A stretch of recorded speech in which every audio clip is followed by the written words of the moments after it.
Hello friends, welcome back to my channel Physics Puran. On this channel you will get all the physics related topic from basic to higher standards. If the videos are helpful to you then do like and subscribe. आज की इस video में हम BSc physics की electricity and magnetism की unit से एक topic cover करेंगे जो है पॉइजन्स एंड लैप्लेस इक्वेशन। ये टॉपिक शॉर्ट क्वेश्चन में पूछे जाते हैं, साथ ही साथ बहुत ही इंपॉर्टेंट होते हैं। सो इसे स्टार्ट करने से पहले हमें इलेक्ट्रिक फील्ड के बारे में जानना होगा। So we know electric field at any point can be written as gradient of the potential at point. Electric field क्या होती है? इलेक्ट्रिक फील्ड किसी भी पॉइंट पे पोटेंशियल की ग्रेडियंट होती है। ये सिंबल जो आप देख रहे हैं जिसे हम उल्टा डेल्टा भी कह सकते हैं, ये क्या होती है? ग्रेडियंट की साइन होती है। सो इलेक्ट्रिक फील्ड क्या होती है? पोटेंशियल की ग्रेडियंट, और ये हमेशा किस में होती है? नेगेटिव साइन में होती है। So let us consider this will equation number 1 where V is what? V is electric potential and E is what? Electric field. Now हमें गॉस के डाइवर्जेंस फॉर्मूला से पता है that divergence of E is equal to rho upon epsilon naught. Rho यहाँ पे क्या है? Rho is charge density and epsilon naught is permittivity. ये तो हमें पता है, फ्री स्पेस की परमिटिविटी है। सो ये क्या हो गई? हमारी सेकेंड इक्वेशन हो गई। नाउ हम नेक्स्ट स्टेप में क्या करेंगे? फर्स्ट इक्वेशन को सेकेंड इक्वेशन में पुट कर देंगे। Now putting the value of equation 1 in equation 2 we get। ये देखिए हमारी इक्वेशन 1 क्या थी? इक्वेशन 1 हमारी ये थी। E की वैल्यू को हमने यहाँ पे पुट कर दिया। E की वैल्यू क्या थी? Minus divergence dot minus del V is equal to what? Rho upon epsilon naught. Now further हमने क्या किया? इस नेगेटिव साइन को इधर ले आया। So it will be what? Delta dot delta V is equal to minus rho epsilon naught. This will be equation number 3। ये जो आप ऑपरेटर देख रहे हैं, ये 3 कार्टेशियन पॉइंट की वेक्टर एक्सिस होती है। सो इसे हम कैसे कंसिडर कर सकते हैं? इसे हम लिख सकते हैं delta is equal to I cap delta upon delta X plus J cap delta upon delta Y plus K cap delta upon delta Z. ये हमारी किसकी वैल्यू हो जाएगी? इस ऑपरेटर की वैल्यू हो जाएगी। सो जब हमने इसे यहाँ पर पुट किया, इन वैल्यूज को, यहाँ पे 2 ऑपरेटर्स थे, सो हमने इसे यहाँ पर पुट किया एंड देखिए डेल्टा के जगह पे हमने ये लिख दिया, फिर डॉट दी, फिर ये डेल्टा के जगह पे हमने ये लिख दिया एंड डॉट में क्या थी? बी थी। सो बी हमने यहाँ पे रख दिया is equal to minus rho upon epsilon naught. Now further हम क्या करेंगे? इस बी कंपोनेंट को इन सारे टर्म्स में अंदर ले लेंगे। I cap delta upon delta X plus J cap delta upon delta Y plus K cap delta upon delta Z dot I cap, ये अंदर चली आएगी वी कंपोनेंट। सो क्या हो जाएगी? Delta V upon delta X plus J cap delta V upon delta Y plus K cap delta V upon delta Z is equal to minus rho upon epsilon naught.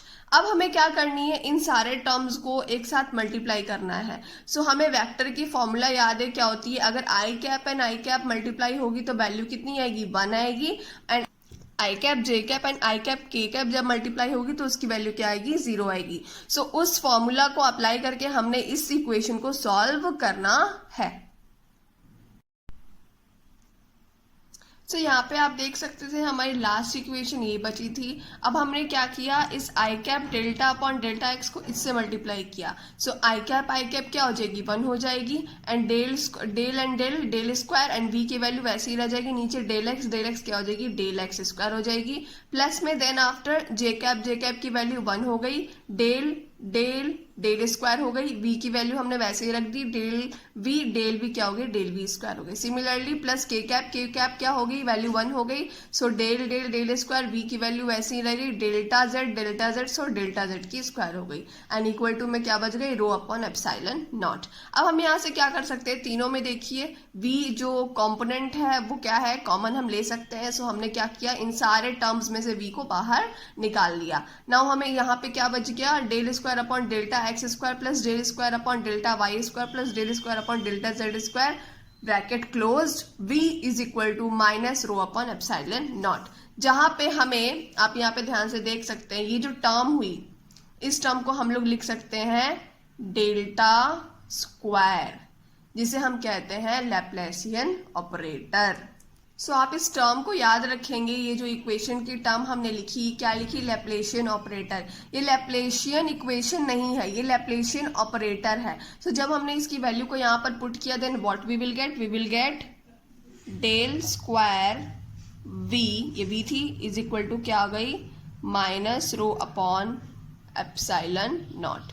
ये हमारी value हो गई Poisson equation की। Got it? So this is known as Poisson's equation. Now further हम Laplace equation को derive करेंगे। Section में इस इक्वेशन को derive किया था। So let us consider this is equation number 4 and known as what? Poisson's equation. Now further हमें क्या करना है, equation 2 and equation 4 को compare करना है। equation 4 तो ये रही हमारे सामने and equation 2 क्या है, यहाँ पे आप देख सकते हैं क्या है, डेल डॉट वी, यानी divergence of V is equal to what, rho upon epsilon naught. यहाँ पे देखिए ये वैल्यू सेम आ रही है इसकी। सो इसके प्लेस पे हम ये रख सकते हैं और साइन क्या हो जाएगी, माइनस हो जाएगी। सो दोनों को कंपेयर करने पे हमें जो इक्वेशन मिली that is del square V is equal to minus divergence of E.